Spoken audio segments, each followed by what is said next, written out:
pagi hari ini Tuhan, untuk menerima kebenaran-Mu yang membebaskan. Hamba-Mu yang penuh dengan keterbatasan, kekurangan, biar Tuhan sembunyikan di belakang kayu salib-Mu Tuhan, supaya kuasa kemuliaan-Mu saja, kuasa salib-Mu saja Tuhan, yang kami pandang, yang kami terima, dan yang kami alami. Kami siap mendengar firman-Mu. Di dalam nama Yesus kami berdoa. Sama-sama kita katakan amin. Silakan duduk. Puji Tuhan, selamat hari Minggu yang diberkati oleh Tuhan. Di bulan ini kita bersama-sama belajar tentang Injil di dalam keseharian kita. Bagaimana Injil, bagaimana kita menghidupi Injil dalam keseharian kita.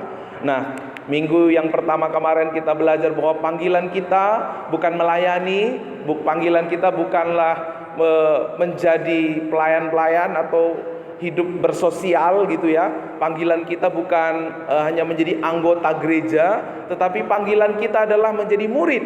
Tanda kita sebagai murid apa? Kita saling mengasihi, ya. Saling mengasihi seperti Yesus, ya. Lalu minggu kemarin Pak Hakim sudah membawakan firman bagaimana kita memenangkan jiwa, bagaimana kita melahirkan murid-murid lewat kehidupan kita, ya. Make disciple, ya. Makteu itu artinya kita melalui kita orang menjadi murid, ya, menyebabkan seseorang menjadi murid Kristus. Lalu hari ini kita akan belajar bersama-sama tentang Injil yang memampukan. Ketika kita menjalani kehidupan kita diperhadapkan dengan berbagai-bagai tantangan, ya Bapak Ibu. Kalau kita diperhadapkan dengan memenangkan jiwa, itu juga sebuah tantangan, ya. Tapi memang jujur, ya, ketika saya melayani keluarga saya di Namotating, kemarin saya singgah, banyak orang pinter mengkritik, banyak orang pinter mencela, menjatuhkan, menghakimi, tapi tidak pinter memenangkan jiwa, ya. Tidak pinter untuk memuridkan, menjangkau, melatih, dan mengutus. Karena itu misi gereja kita adalah menjangkau, melatih, dan mengutus, ya. Pinter untuk membenci, menjatuhkan, tapi tidak pinter mengampuni, mendampingi, dan menolong orang lain untuk menjadi murid Kristus. Dan hari ini, saudara, kita juga diperhadapkan dengan sesuatu yang luar biasa. Pertanyaannya adalah, bagaimana saya bisa hidup di dalam berkat dan janji Tuhan? Bagaimana saya bisa hidup menggenapi panggilan Tuhan dalam hidup saya? Sejak waktu kecil kita sudah didoktrin, ya, lewat lagu sekolah minggu.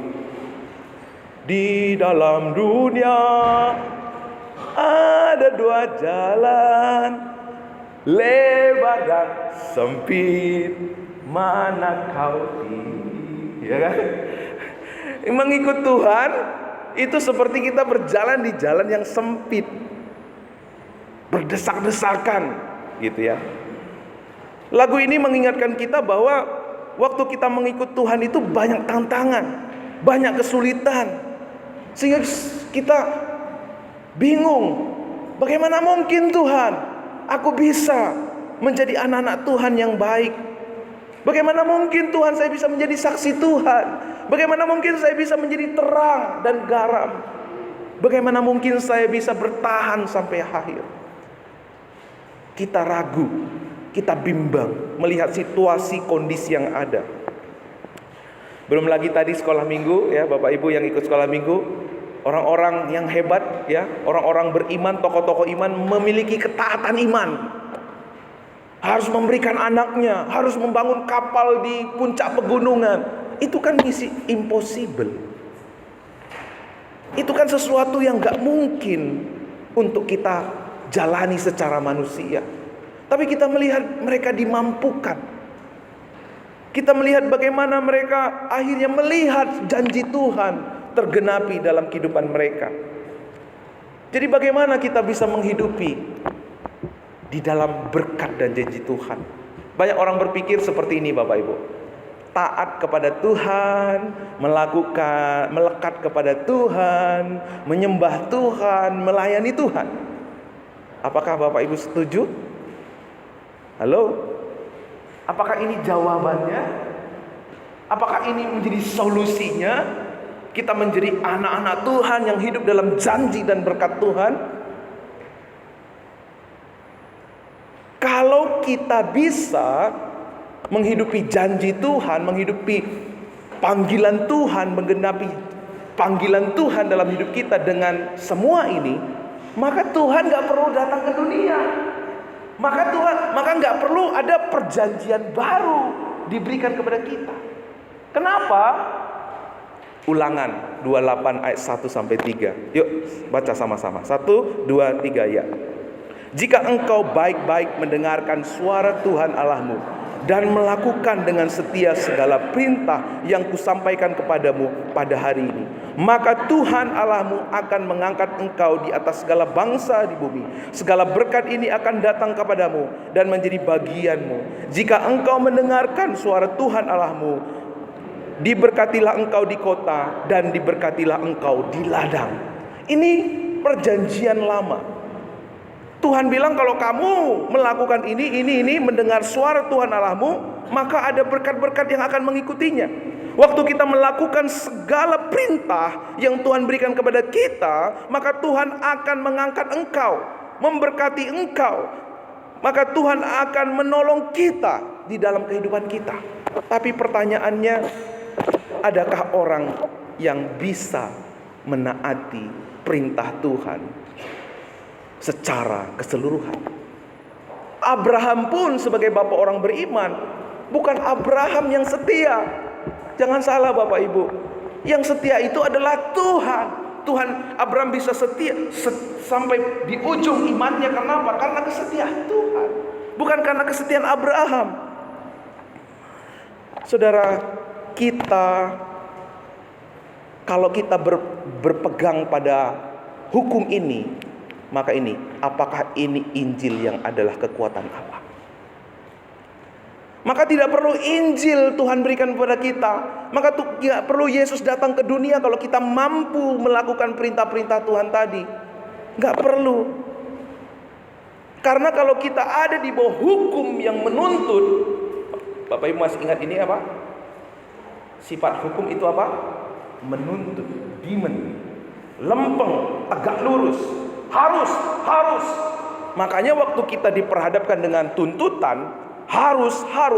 Gimana anak-anak muda? Kalau di rumah sering orang tua berkata, kamu harus begini, kamu harus begini, kamu harus begini, kamu harus begini. Kira-kira anak-anak muda betah gak di rumah? Gak betah. Tapi saya dulu di keluarga seperti itu. Kita gak akan mungkin mengikut Tuhan, menikmati damai sejahtera Tuhan, sukacita surgawi, kalau kita dituntut tiap hari. Kita sudah melakukan, masih kurang. Kamu belum seperti si anu, kita melakukan seperti si anu, masih kurang. Itulah agama. Tidak pernah membuat kita secure, tidak pernah membuat kita menikmati damai sejahtera dari Tuhan. Karena itu seorang teolog China, Weizmann Ni, berkata seperti ini. Hukum Taurat artinya Anda melakukan sesuatu untuk Tuhan. Tetapi kasih karunia, apa saudara? Tuhan melakukan sesuatu untuk kita. Saudara pilih yang mana? Kita melakukan sesuatu karena kita berpikir kita mampu, karena kita berpikir kita bisa menolong Tuhan, atau kita merendahkan hati, Tuhan aku gak mampu, Engkaulah yang memampukan aku. Itulah yang Tuhan kerjakan buat kita. Ini juga berkali-kali saya sampaikan seorang Timothy Keller. Semua agama dan semua filosofi dari dunia selalu berkata kamu harus melakukan terlebih dahulu untuk berhubungan dengan Tuhan supaya berkenan dan diselamatkan. Tetapi kekristenan berkata tidak. Yesus Kristus yang datang ke dunia untuk menyelesaikan segala sesuatu yang tidak pernah bisa kita selesaikan dengan kekuatan kita. Jadi kalau kita ada di bawah hukum Taurat, berarti kita ada di bawah agama. Tidak ada kekuatan di dalamnya. Tapi waktu kita bersandar kepada apa yang Tuhan perbuat, kita bersandar kepada kekuatan Injil. Di dalam Injil ada kekuatan yang berlimpah-limpah. Di dalam Injil kita dimampukan hidup untuk menggenapi rencana Tuhan. Waktu kita berpikir kita mampu taat supaya kita diberkati, supaya kita diselamatkan. Saudara tahu seperti apa gambarannya? Seperti kita mempersembahkan kain kotor kepada Tuhan. Seperti Bapak Ibu mengambil softtek bekas, lalu mengcovernya, membungkusnya dalam kado, lalu mempersembahkan kepada seseorang. Kira-kira marah nggak orang? Karena kain kotor di sini berarti pembalut wanita. Seperti itulah kalau kita mengandalkan kesalehan kita, ketaatan kita, persembahan kita, pelayanan kita. Kita berpikir gara-gara itu kita layak diselamatkan, layak diberkati. Kita sedang menghina Tuhan.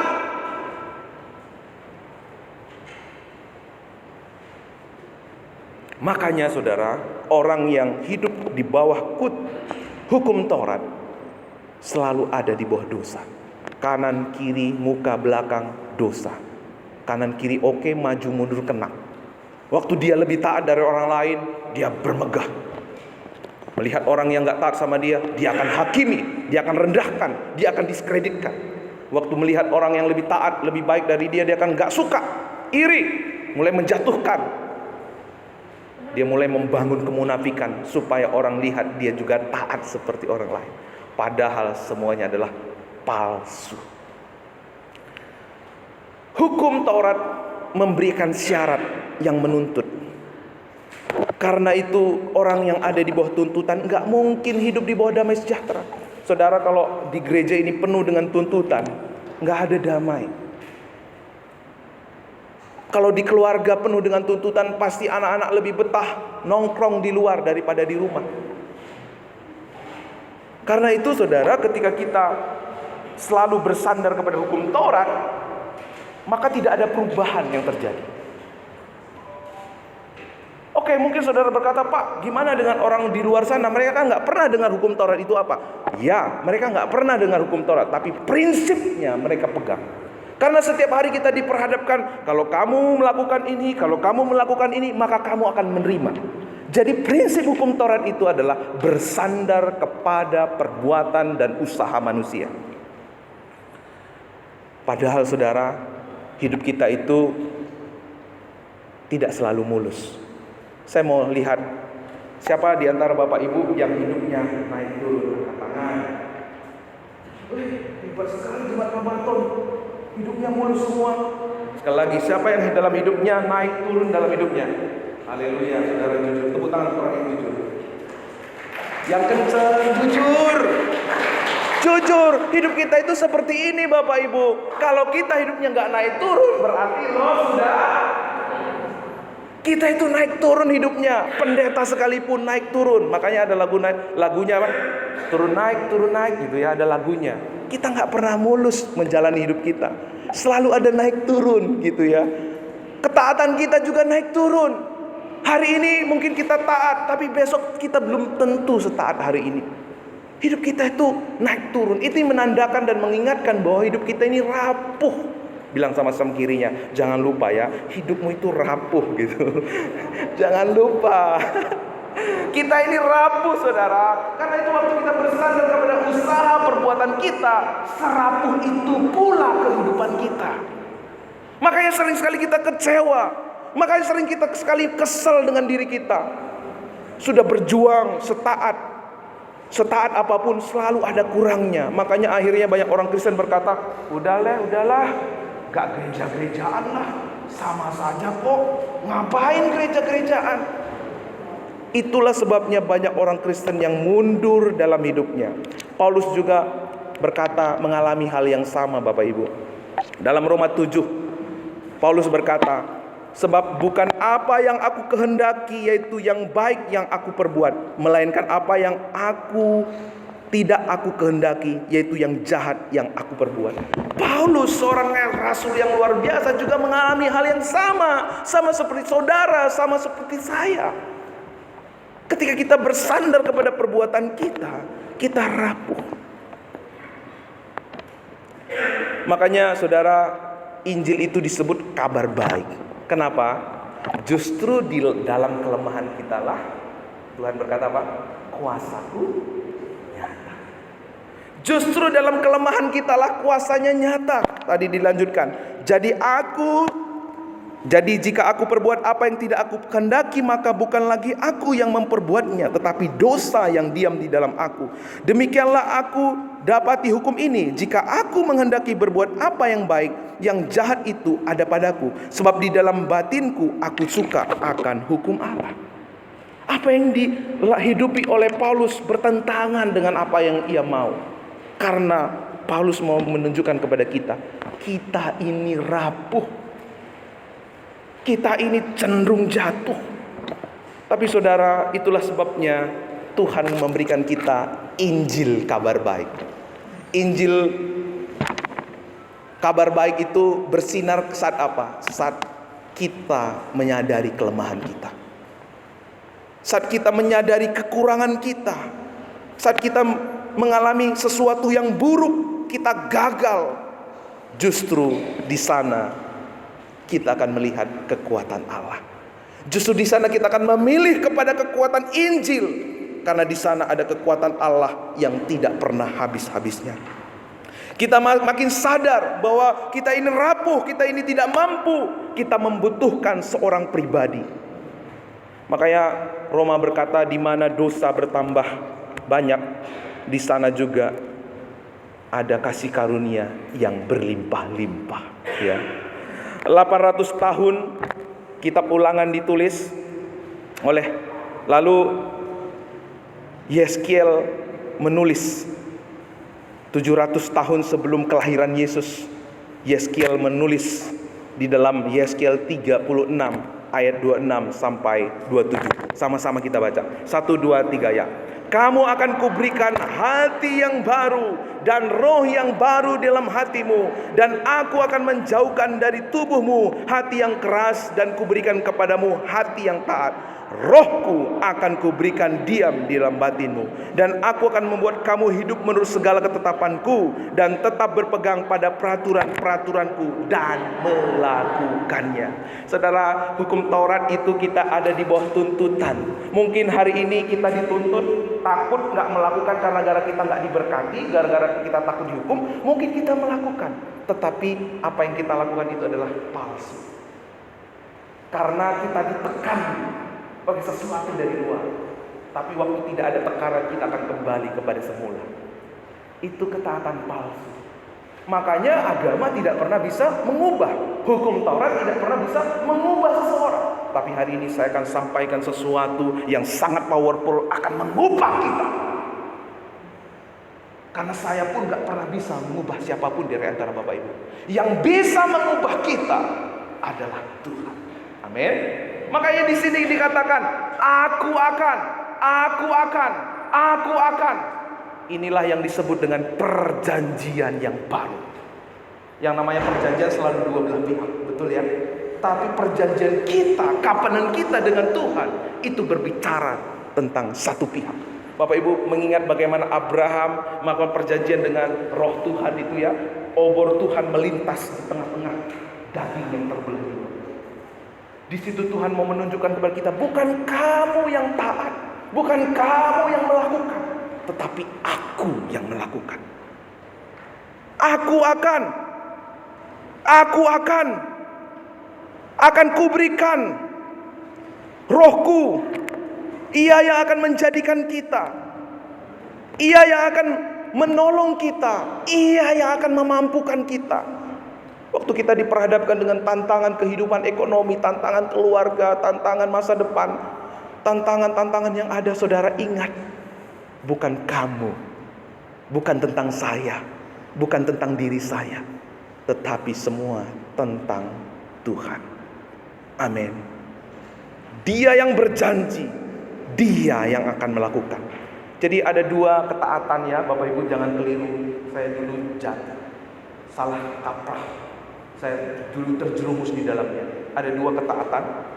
Taat karena iman, dan taat iman atas ketaatan. Itu sesuatu dua hal yang berbeda. Kalau taat karena iman sama seperti Abraham, sama seperti Nuh. Dia percaya bahwa Allah menyediakan, bahwa Allah akan, maka dia melakukan. Tapi ketaatan atas perbuatan, karena saya berdoa, karena saya memberi persembahan, karena saya mengasihi, karena saya mengampuni, maka Tuhan memberkati saya. Itu dua hal yang berbeda. Makanya saudara, kita perlu untuk terus mengkalibrasi hati kita, diperbaharui di dalam akal budi kita, supaya kita tidak keliru. Kalau kita memiliki hati yang taat, bukan karena takut dihukum, bukan karena supaya diberkati, bukan karena takut istri, ya kan? Bukan karena ada iming-iming, bukan hanya supaya suami saya senang, supaya orang tua saya senang. Saudara, itu bukan alasan kita taat. Karena itu bedanya dua. Bedanya kelihatannya mungkin ada dua orang yang taat sama. Ada mungkin banyak orang yang taat beribadah, taat melayani, tapi belum tentu motivasinya benar.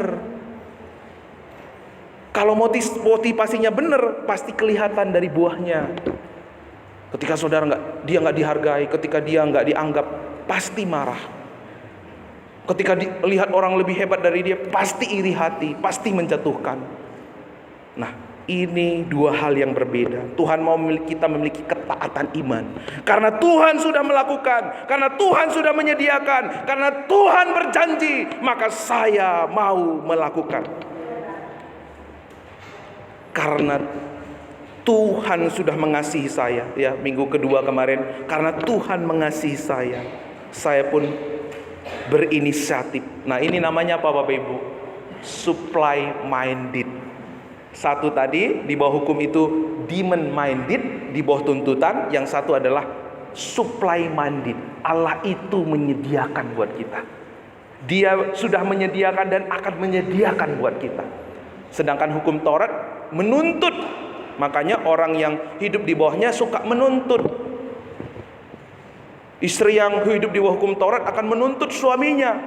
Kamu harus begini, kamu harus begini, kamu harus begini. Orang tua yang hidup di bawah hukum Taurat akan selalu menuntut anaknya. Istri yang hidup di bawah suami yang hidup di bawah hukum Taurat akan menuntut. Masih ingat perumpamaan Bu Deborah buat kopi buat saya? Dibuatin kopi, kurang manis, kurang dingin, selalu kurang. Tapi Mr. Grace, Mama duduk sini ya. Mama capek mah, tak pijitin ya, tak buatin kopi ya. Menyediakan. Suatu hari karena dia dilayani terus, aku sekali-kali ya melayani papa ya. Akhirnya dia melakukan dengan rela, dengan tulus dan ikhlas. Saudara bisa mengerti? Saudara bisa melihat perbedaan yang sangat signifikan.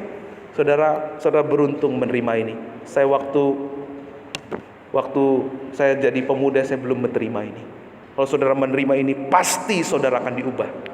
Hukum Taurat baik, kudus, benar. Saya tidak menentang hukum Taurat.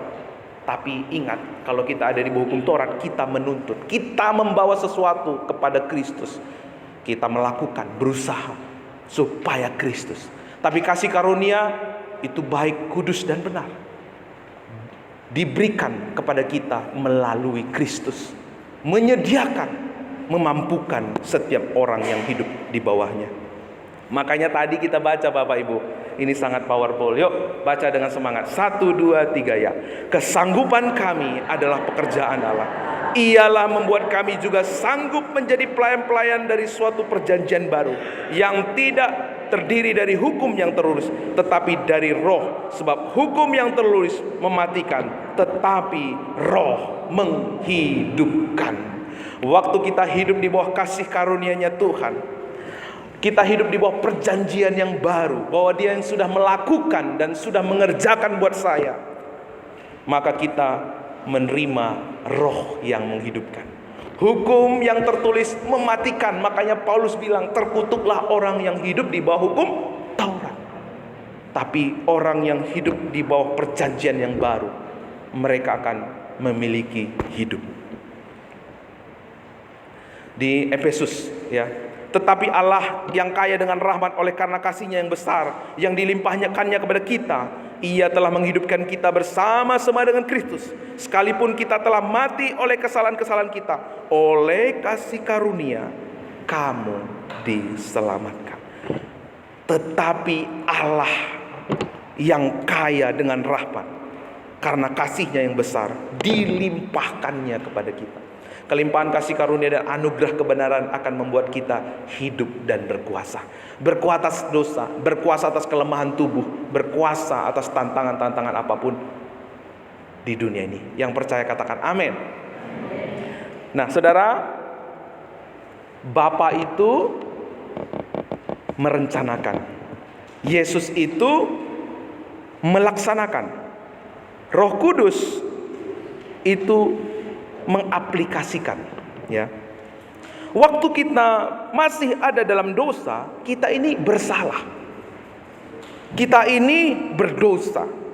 Kita ini ada di bawah kutuk. Tetapi pada waktu kita ada dalam Kristus, kita punya identitas yang baru.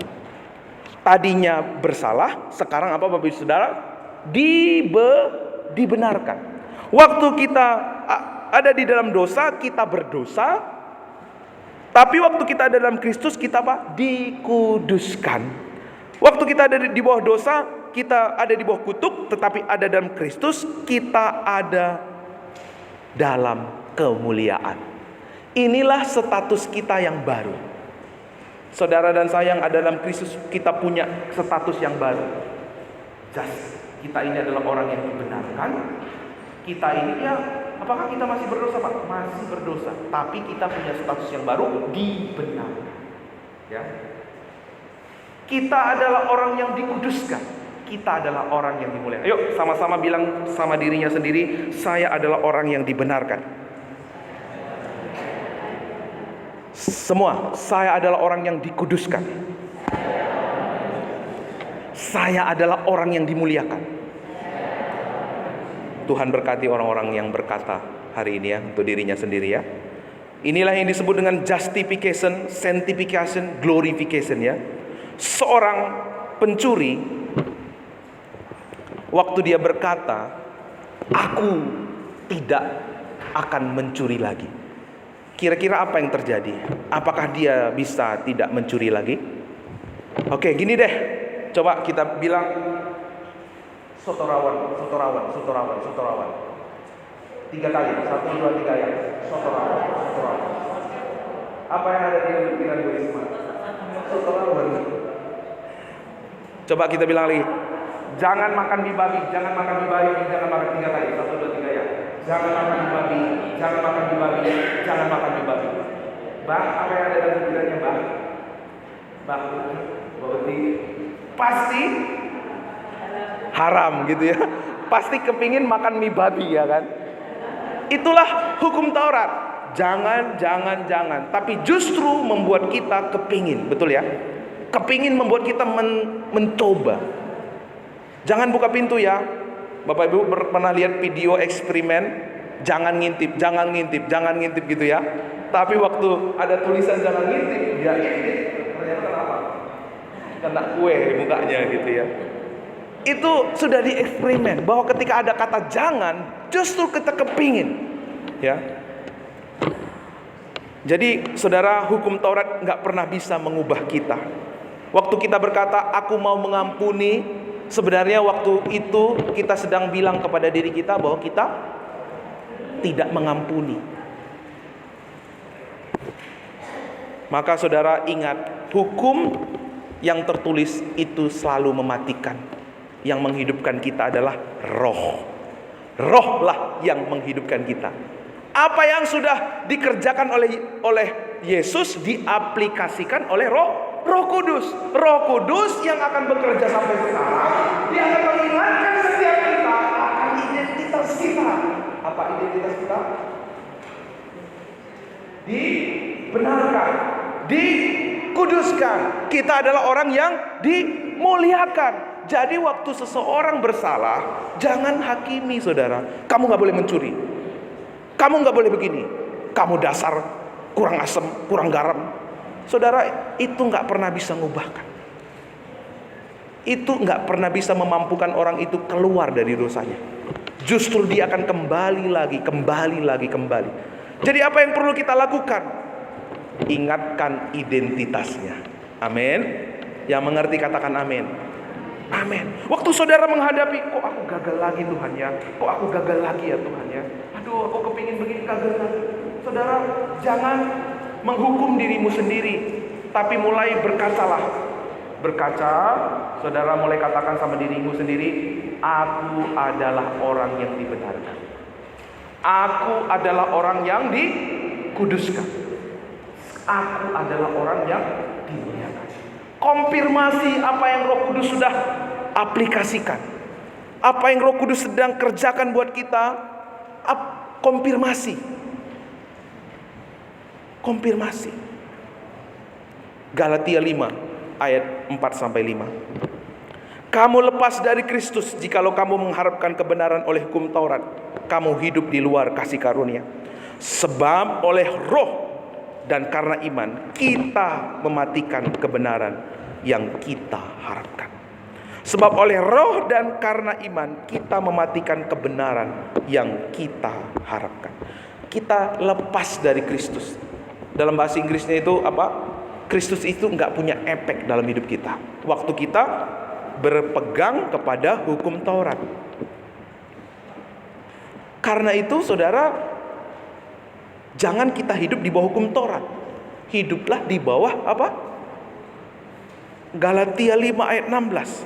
Maksudku ialah, sama-sama yang digarisbawahi, hiduplah oleh Roh, maka kamu tidak akan menuruti keinginan daging. Cara kita untuk bisa menang atas kuasa daging, atas kelemahan tubuh, bukan dengan hukum-hukum yang tertulis, tetapi dengan Roh. Roh Kudus yang akan mengaplikasikan apa yang Kristus sudah perbuat. Ia membenarkan kita, menguduskan kita, memuliakan kita. Sebab keinginan daging berlawanan dengan keinginan roh, dan keinginan roh berlawanan dengan keinginan daging. Karena keduanya bertentangan, sehingga kamu setiap kali tidak melakukan apa yang kamu kehendaki. Akan tetapi jikalau kamu memberi dirimu dipimpin oleh Roh, maka kamu tidak hidup di bawah hukum. Jadi kita harus hidup di bawah Roh. Hidup oleh Roh. Roh yang memimpin kita. Roh yang mengajarin kita, Roh yang memampukan kita untuk hidup seperti yang Allah kehendaki. Ada amin? Hidup loh oleh apa Bapak Ibu? Oleh Roh. Ya, makanya nama anak saya itu Elogia, supaya mengingatkan saya bahwa kita harus memperkatakan perkataan iman. Perkataan iman itu apa? Aku dibenarkan, aku dikuduskan, aku dimuliakan oleh Tuhan. Karena kita, waktu kita ada dalam Kristus, kita punya status yang baru. Waktu kita ada dalam Kristus, kita punya identitas yang baru dalam hidup kita. Sehingga kita berkata, saya ada dalam Kristus, maka pengampunan, kesetiaan, kemurahan, kekuatan, kesehatan ada dalam diri saya. Saya ada dalam Kristus, karena itu pengampunan, kasih, sukacita, damai sejahtera ada dalam diri saya. Waktu kita memiliki kesadaran bahwa kita ini adalah orang yang dikasihi Tuhan, dihargai Tuhan. Waktu kita memiliki kesadaran bahwa kita ini adalah orang yang diterima, dikasihi, diperhatikan, dihargai Tuhan. Maka di situ kita mulai memperlakukan diri kita sebagaimana Tuhan memperlakukan diri kita. Waktu kita memiliki apa yang Tuhan sudah lakukan dalam hidup kita, mulai kita bisa memancarkannya kepada orang lain. Kita bisa menghargai orang lain. Kita bisa menerima orang lain. Kita bisa mengasihi orang lain. Karena pada prinsipnya saudara, kita tidak mungkin bisa membagikan apa yang kita tidak terima dalam hidup kita. Kita bisa membagikan sesuatu yang bagi orang lain ketika kita menerima.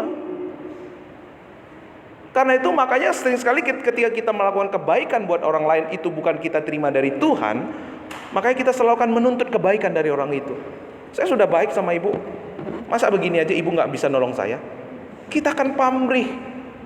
Tapi waktu kita membagikan apa yang kita alami, kita sadari bahwa kita ini dikasihi, diterima, dihargai, diberkati Tuhan, semua Dia sudah jamin di atas kayu salib. Dia berkata sudah selesai, saudara menerimanya dengan iman, maka itu akan terpancar lewat kehidupan kita. Kasih Kristus ada dalam saya, maka saya menjadi suami, menjadi istri yang baik. Karena saudara, waktu saudara berhadapan dengan istri, dengan anak, dengan suami, jangan pernah lagi menjadi orang yang menuntut. Jadilah orang yang meneguhkan identitas mereka. Amin. Waktu saudara melihat anak saudara tak sabar, ya anakku sabar, ya anakku baik, ya anakku setia, gitu. Jangan lagi malu ini, kurang asam. Berubah gak? Memberontak iya. Meskipun saudara belum melihat dia sabar, tetapi karena saudara tahu anak saudara ada dalam Kristus, maka dia sudah punya roh sabar dalam hidupnya. Waktu kita berkata seperti kita sedang mengafirmasi kepada anak kita, kamu ini anak yang sabar. Tapi kalau saudara berkata goblok, jelek, kurang asap, waktu dia diperhadapkan dengan sesuatu yang baik, dia belajar, aduh kok gak dapat ya aku belajar. Oh dia ingat perkataan orang tuanya, goblok. Aku memang anak goblok, memang aku biasa gak bisa. Akhirnya dia gampang nyerah. Tapi ketika saudara berkata, mengafirmasi, konfirmasi setiap hari, anakku yang pinter, yang baik. Elogia Joyla sering saya bawa di depan kaca, anak papa yang diberkati, anak papa yang dipakai Tuhan, anak papa yang cinta Tuhan Yesus. Selalu ingatkan identitasnya.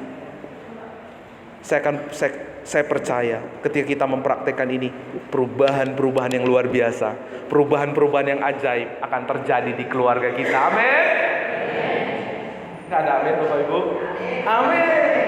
Istri saya senyum-senyum dia ya, karena Pak, ya saya juga banyak kekurangannya, tapi ketika memegang prinsip ini, papaku bersyukur sudah banyak berubah. Sesekali nggak apa-apa ya muji diri sendiri ya, nggak boleh ya. Nggak memuji diri sendiri, tapi ini yang terjadi di keluarga kami. Ada perubahan. Makanya saudara, Galatia 5 ayat 16, maksudku ialah hiduplah oleh roh, maka kamu tidak akan menuruti keinginan daging. Sebab keinginan daging berlawanan dengan keinginan roh, dan keinginan roh berlawanan dengan keinginan daging, karena keduanya bertentangan.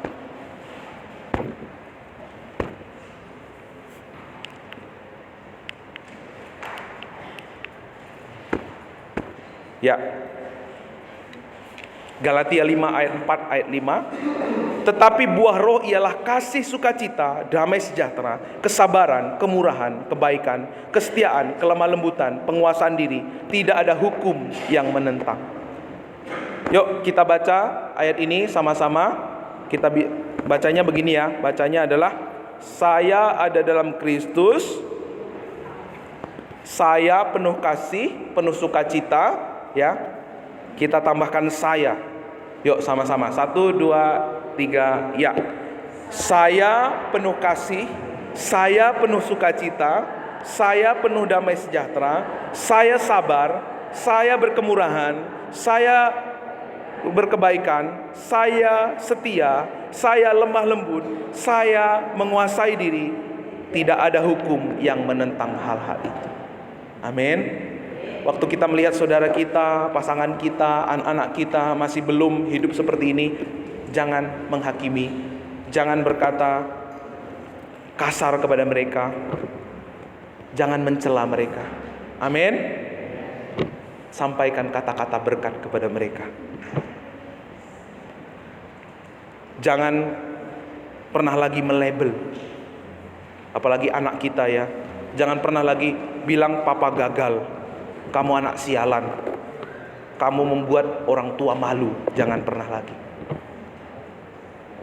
Peluk mereka, puji perbuatan mereka, peluk mereka, ingatkan mereka akan identitasnya. Peluk sambil berkata, papa bangga sama kamu. Kalau saudara suami, katakan, aku bersyukur punya istri seperti kamu. Setuju bapak-bapak? Nanti di rumah dipraktekkan ya. Tadi siapa yang bilang setuju? Bang Deo belum nikah. Papa bangga dengan kamu, papa sayang sama kamu. Istri-istri peluk suaminya, aku sayang papa. Papa senang melihatmu, papa bersyukur punya anak sepertimu. Papa percaya lewat kamu rencana Tuhan digenapi. Papa percaya lewat kamu kekuatan Tuhan, kebesaran Tuhan dinyatakan. Karena kita ada dalam Kristus, kita menerima identitas yang baru. Itulah yang dikerjakan oleh Roh Kudus buat kita. Ia meneguhkan identitas kita. Waktu hukum Taurat diberikan, 3.000 orang mati. Tetapi waktu Roh Kudus diberikan, 3.000 orang diselamatkan. Waktu saudara menerima perjanjian yang baru, saudara sedang menerima natur yang baru dalam diri Bapak Ibu. Saudara punya kekuatan untuk menjadi murid Yesus. Saudara punya kekuatan untuk saling mengasihi. Saudara punya kekuatan untuk memuridkan orang lain, untuk menjangkau orang lain. Saudara akan melihat sesuatu perubahan yang ada terjadi dalam hidup kita. Karena Roh yang